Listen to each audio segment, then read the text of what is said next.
जीवित पुत्रा व्रत करने वाली सभी बहनों को मेरा सादर प्रणाम है। आज हम जीवित पुत्रा भगवान की पारण का कथा सुनाने जा रही हूँ। एक भाई बहन का दुख भरी एक कहानी है। एक गांव में पति और पत्नी रहते थे। पति का नाम मोहन था और पत्नी का नाम रुक्मिणी थी। उनकी 2 संतान थी, एक लड़का और एक लड़की थी। मोहन और रुक्मिणी अपना दोनों संतान से बहुत प्यार करते थे, क्योंकि एक लड़का और लड़की थी। उनकी छोटा परिवार था। लेकिन भाग्य संजोग से एक बार गांव में महामारी का बीमारी आया और उनकी माता पिता का दोनों को मृत्यु हो गई। तब से उनकी बेटी अपना छोटे भाई को पोषण पालन करने लगी। उनकी नाम मुनिया थी। मुनिया अपना भाई से बहुत प्यार करती थी। मुनिया एक दिन अपना छोटे भाई से वो वादा करती है कि भाई, मैं कभी शादी नहीं करूंगी, मैं तुम्हें पोस पाल कर बहुत बड़ा करूंगी। माता पिता का मृत्यु का बाद मुनिया का बहुत तकलीफ होने लगा। वो क्या करती, वो किसी का घर में काम भी नहीं करने जा सकती थी। मुनिया बहुत स्वाभिमानी थी। वो किसी का घर में जाकर वो जूठा बर्तन नहीं मांजना चाहती थी। मुनिया एक दिन सोचती है कि क्यों इतना तकलीफ करती हूँ।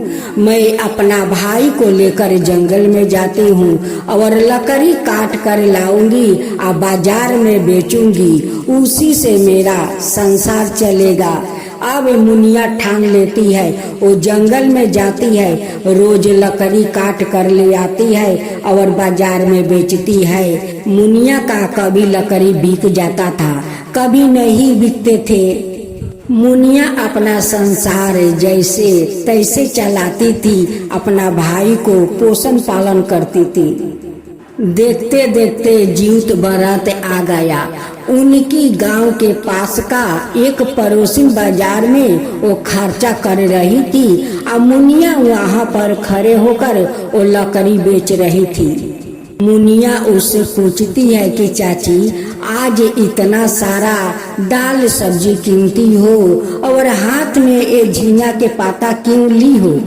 पड़ोसिन कहती है कि परसों जीवित भगवान का व्रत है, इसी पाता पर आज रात को जीवित भगवान को प्रसाद दूंगी और चिल्लू सियारिन को, उसलिए मैं झींगा का पाता ले जा रही हूँ। मुनिया सोचती है कि क्यों नहीं, मैं अपना भाई के लिए मैं भी जीवित व्रत करूंगी, क्योंकि मेरे भाई सब कुछ है, वही मेरे भाई है, वही मेरा संतान है। मैं क्यों नहीं जीवित व्रत करूंगी, मैं जरूर अपना भाई के लिए जीवित व्रत करूंगी। मुनिया का उस दिन लकड़ी बिक जाता है। मुनिया भी बहुत दाल सब्जी चावल ले आती है और घर में अपना भाई से कहती है कि भाई, काल मैं जीवित व्रत करूंगी, काल तो मैं 24 घंटा उपास रहूंगी, मैं लकड़ी काटने काल नहीं जाऊंगी। मुनिया सुबह उठती है और अपना मरे हुए माता पिता को भोजन देती है और चिल्लू सियारिन को भोजन देती है और सवेर का पहर वो उपवास रहती है। मुनिया भी सभी के साथ शाम के पहर वो नदी स्नान करने जाती है और वहाँ पर सभी औरत बैठकर जीवित महाराज को कथा सुनती है, अरेर बरेर से मिलती है, तब जाकर घर आती है। मुनिया अपना भाई के लिए वो रोटी बना देती है, कहती है कि भाई रोटी खा लो, और 2 रोटी बच जाता है। जब सुबह हुआ तब मुनिया उठ कर नहा धोआ कर पूजा करती है और भाई को एक रोटी देती है।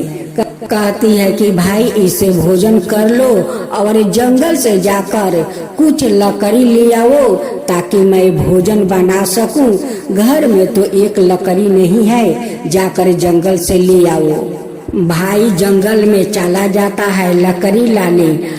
इधर मुनिया एक रोटी जो बासी था, मुनिया सोचती है कि भाई तो लकड़ी लेने गया है, वो कब तक आएगा, तो मैं भोजन बनाऊंगी।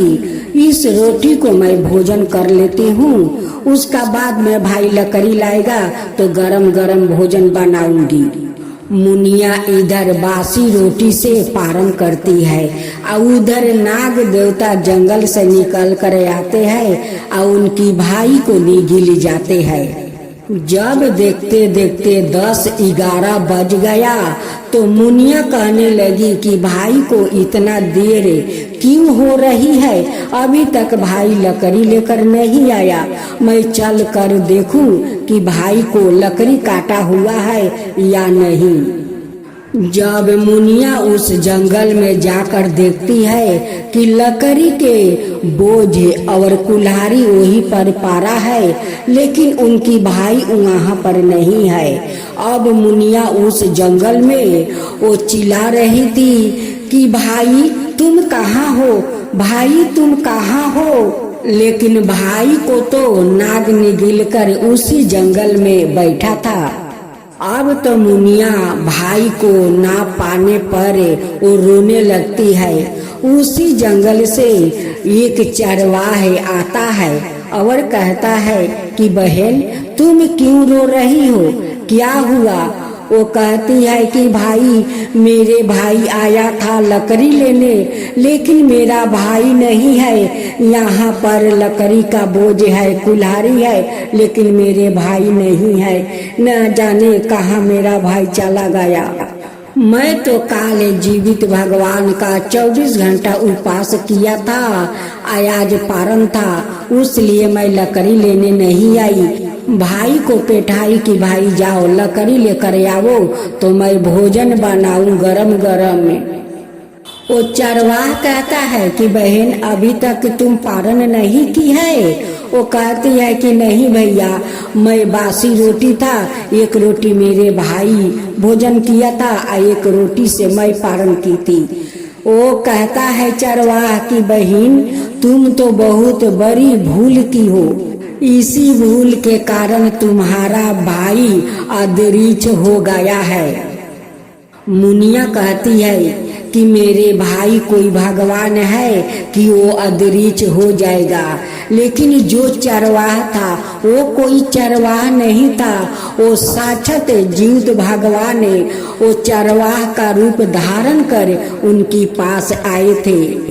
चरवाह उनसे कहते हैं कि बहन मेरी माँ एक कहानी सुनाती थी कि एक महिला थी, वो जीवित भगवान का व्रत की थी। वो व्रत श्रद्धा भक्ति से किया, लेकिन पारण के दिन वो बासी चावल से भोजन की, उसलिए उनकी बच्चों को नाग निगल गए थे। फिर 1 बरस तक वो इंतजार की, उसका बाद जीवित भगवान का व्रत आया।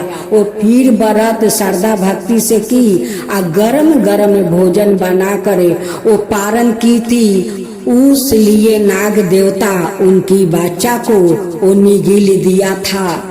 एक कथा मेरी माँ कहती थी, शायद तुम्हारे भाई के साथ वैसा ही हुआ होगा। चरवाह उसे बुझा कर उनके घर भेज देते हैं, कहते हैं कि बहन रो मत, अगले साल फिर जीवित भगवान का व्रत आएगा, तब तुम श्रद्धा भक्ति से व्रत करना, आप पारण के दिन गरम गरम भोजन बना करे तुम पारण करना, शायद जीवित महाराज तुम्हारा भाई को लौटा दे सकते हैं। भाई का आशा से वो जंगल में रोज जाती है और रोज भाई को पुकारती है। उनका लगता था कि भाई कहीं जंगल में खो गया होगा तो भाई जरूर आएगा। उस लिए वो रोज जंगल में जाती थी और रोज अपना भाई को पुकारती थी। ऐसे करते करते 1 साल बीत गया। फिर जीवित भगवान का व्रत आया। फिर वो मुनिया श्रद्धा भक्ति से जीवित भगवान का व्रत की। पारण के दिन गरम गरम भोजन बना करे वो की। जैसे मुनिया पारण करे वो घर का बाहर आती है, वैसे देखती है कि उनकी भाई माथे पर लकड़ी का गेट लेकर दरवाजे पर खड़ा है। मुनिया अपना भाई को देखते ही रोने लगती है। कहती है कि भाई तुम मुझे छोड़कर कहाँ चला गया था, कहाँ गया था? तुझे ना जाने जंगल में कहाँ कहाँ मैं खोजी, लेकिन तुझे पता नहीं कि तू कहाँ था भाई। इतना दिन तू कहाँ था? उनकी भाई कहता है कि दीदी जिस दिन तुम लकड़ी लाने के लिए भेजी थी उस दिन मैं लकड़ी काट कर वो बोझ बांधी घर जाने के लिए। वैसे एक बहुत बड़ा सांप निकला और मुझे निगल गया। अब मैं उनकी पेट में थी और उनकी पेट में बहुत सारे अच्छे अच्छे भोजन मिलता था। कहती है कि भाई उसकी पेट में तुम्हारा कष्ट नहीं हुआ? वो कहता है कि नहीं दीदी कोई मेरा कष्ट नहीं हुआ, मैं तो आराम से भोजन कर रहा था। अच्छे अच्छे लड्डू पेड़ा मेवा सब कुछ मिल रहा था। फिर वही चरवाहे मुनि का घर आता है और मुनि से कहता है कि बहन तेरा भाई आ गया? वो कहती है कि हाँ भैया मेरे भाई आ गया। वो लकड़ी के बोझ लेकर वो घर आ गया। वो बोलता है कि मुझे वो सांप निगल गया था, उनके अंदर अच्छे अच्छे मेरे भाई का भोजन मिल रहा था। तब वो चरवाहा कहता है कि वो कोई सांप नहीं था, वो जीवित भगवान था। वो जीवित भगवान था कि जो तुम्हारा भाई को अदृश्य कर लिया था। मुनिया कहती है कि भाई तुम जो मुझे एक कथा सुनाया था वही घटना मेरे भाई के साथ हुआ था। वो नाग देवता मेरे भाई को निगल गया था। मैं भी तो बासी रोटी से पारण की थी। इस बार मैं गरम गरम भोजन बनाकर मैं पारण की, उस लिए जीवित भगवान मेरे भाई को लौटा दिया। हे जीवित वाहन आपको मैं कोटि कोटि धन्यवाद देती हूँ। जैसे आप मेरा भाई को लौटा दिया वैसा ही सभी माँ का पुत्र को रक्षा करना, भगवान रक्षा करना। जीवित भगवान की जय।